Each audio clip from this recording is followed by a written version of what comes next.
Parini po sa Quezon at kayo po'y kumain ng kalamay. Ito po ang kalamay na popular din sa amin sa Quezon Province. Ang paggawa po nito, yung malagkit ay ibababad sa tubig. At pag malambot na ay ganyan gigilingin. Tapos may nakasahod na katsa para matigis yung tubig. Tapos pag natigis na, yun ay bibilog-bilogin, ganaray. Yan po ang gagawin pasulbot. Habang nagpapakulo naman ng gata na mayroong arnibal na asukal. Arnibal na nga, edi asukal. Tapos ihahalo nga yung ilulubog yun, ilalagay yung ginawang pasulbot na yun. Pag nalutang na, yan daw ay luto na. Ayan, masarap kainin ninyo at may pulot.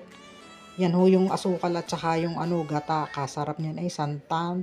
Tapos ang gagawin diyan, yan, pipirat-piratin. Ganyan ang ginagawa. Pagkatapos, ari po yung nakita nyo itim na yun. Sinunog po yung asukal.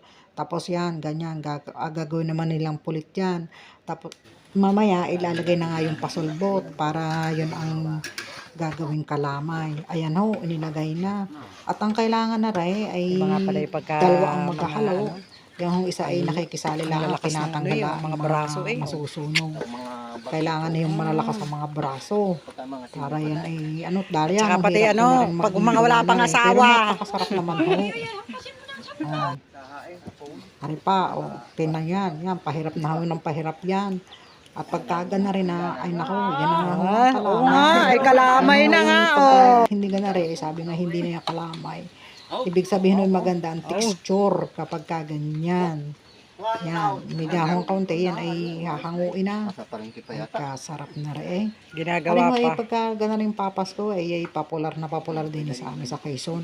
Ang tawag yata din ay kalamay na itim, pero kami ho ay malagkit ho yan ay. Pero yan pagka ganitong papas ko ay talagang ang dami ho papakalamay din yan. Kaya lang ay napakahirap nga, malaki din ang gastos. Ari na nga ho, finish product. Salamat ho. Asa pa rin pa yata. Ginagawa pa.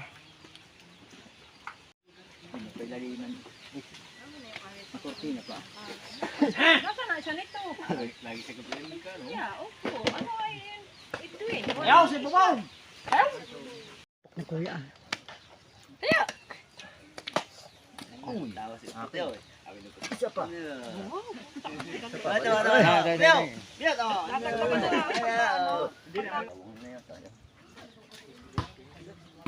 ipanggawa niyo na sa kita.